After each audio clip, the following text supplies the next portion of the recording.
ഇറാന്റെ രാഷ്ട്രീയ പശ്ചാത്തലം പരിശോധിക്കുകയാണെങ്കിൽ വളരെ ശക്തവും വ്യക്തവുമായ രാഷ്ട്രീയ പശ്ചാത്തലം അവർക്കുണ്ട്. ഇറാന്റെ രാഷ്ട്രീയ സംവിധാനം ഒരു ഇസ്ലാമിക് റിപ്പബ്ലിക്കായി പ്രവർത്തിക്കുന്നതാണ്. ഇതിന്റെ പ്രത്യേകതകളുള്ള പ്രധാന ഘടകങ്ങൾ മുന്നോട്ടുള്ള ഇസ്ലാമിക് ചട്ടങ്ങളും രാഷ്ട്രീയ നടപടികളും എങ്ങനെ വേണമെങ്കിൽ ഇറാന്റെ രാഷ്ട്രീയ ഘടനയിൽ ചില പ്രധാനമായ വ്യക്തിത്വങ്ങൾ, സങ്കീർണമായ രാഷ്ട്രീയ സംഘടനകൾ പ്രവർത്തിക്കുന്നു എന്ന് നമുക്ക് പറയാൻ സാധിക്കും. കാരണം അതിന്റെ തെളിവുകൾ ഇപ്പോൾ ഇറാൻ തന്നെ പുറത്തുവിടുകയും ചെയ്തിട്ടുണ്ട്. ഇസ്ലാമിക് റിപ്പബ്ലിക് 1979 ഇറാനിൽ ഇസ്ലാമിക് വിപ്ലവം ഉണ്ടായി. ഷാ മുഹമ്മദ് റസ പഹ്ലവി ഭരണത്തിനാണ് അവസാനമായത്. ഈ വിപ്ലവത്തിന്റെ നേതാവ് അയത്തുള്ള റുഹോലോ ഖമേനി ആയിരുന്നു. അതിനുശേഷം ഇസ്ലാമിക് റിപ്പബ്ലിക് എന്നതായി മാറിയതായി അവിടെയുള്ള പ്രധാനപ്പെട്ട രാഷ്ട്രീയ പാർട്ടിയും മുന്നോട്ടുള്ള ഇസ്ലാമിക് ഭരണ സംവിധാനങ്ങളും ഏറ്റെടുക്കുകയായിരുന്നു. ഇസ്ലാമിക നിയമങ്ങളും ശരിയായ നിയമങ്ങളും 1980 പ്രാബല്യത്തിൽ വന്നപ്പോൾ ഹിസ്ബുള്ള പോലുള്ള രാഷ്ട്രീയ ഗ്രൂപ്പുകളും ഉണ്ടായതായി പറയപ്പെടുന്നുണ്ട്. ഇറാന്റെ രാഷ്ട്രീയ വ്യവസ്ഥ വളരെ പ്രത്യേകതകളുള്ളതാണ്. കൂടാതെ ആഗോള രാഷ്ട്രീയത്തിൽ ഇതിന്റെ സ്ഥാനം വളരെ പ്രധാനപൂർവമാണ്. പൊതുമത സേന അധികാര തന്ത്രങ്ങൾ ഇവയിൽ ബന്ധപ്പെടുകയും ചെയ്യുന്നു. ഇറാന്റെ ഭരണഘടന അനുസരിച്ച് രാജ്യത്ത് ഇസ്ലാമിക് റിപ്പബ്ലിക്കിന്റെ രീതിയിൽ പ്രവർത്തിക്കുന്ന ഒരു പ്രമാണവും നിയമവും ഉണ്ടാക്കിയിട്ടുണ്ട്.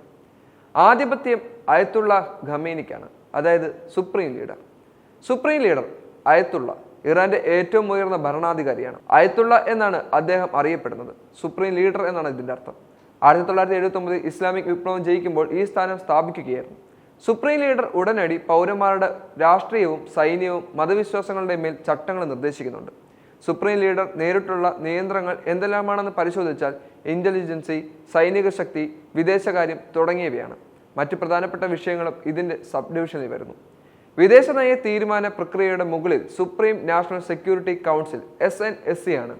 ദേശീയ താൽപ്പര്യങ്ങൾ, വിപ്ലവം, പ്രാദേശിക സമഗ്രത, ദേശീയ പരമാധികാരം എന്നിവയുടെ സംരക്ഷണത്തിനും പിന്തുണയ്ക്കും വേണ്ടി 1989 ഇറാനിയൻ ഭരണഘടന റഫറൻഡത്തിനിടെയാണ് കൗൺസിൽ രൂപീകരിച്ചത്. ഭരണഘടനയുടെ ആർട്ടിക്കിൾ 176 പ്രകാരം പ്രസിഡന്റ് അധ്യക്ഷത വഹിക്കാൻ ഇത് നിർബന്ധിതമാവുകയും ചെയ്യുന്നുണ്ട്. സുപ്രീം കൗൺസിലിന്റെ സെക്രട്ടറിയായ നേതാവ് തെരഞ്ഞെടുക്കപ്പെടുന്നു. കൗൺസിലിന്റെ തീരുമാനങ്ങൾ നേതാവിന്റെ സ്ഥിരീകരണത്തിന് ശേഷം മാത്രമാണ് പ്രാബല്യത്തിൽ വരുന്നത്. SNSC ആണവ നയം രൂപപ്പെടുത്തുകയും ചെയ്യുന്നു. അവ നേതാവ് സ്ഥിരീകരിച്ചാൽ പ്രാബല്യത്തിൽ വരികയും ചെയ്യും. ഇത്തരത്തിൽ വ്യത്യസ്തങ്ങളായ പൊളിറ്റിക്സ് ആണ് ഇപ്പോൾ ഇറാനിൽ നടന്നുകൊണ്ടിരിക്കുന്നത്.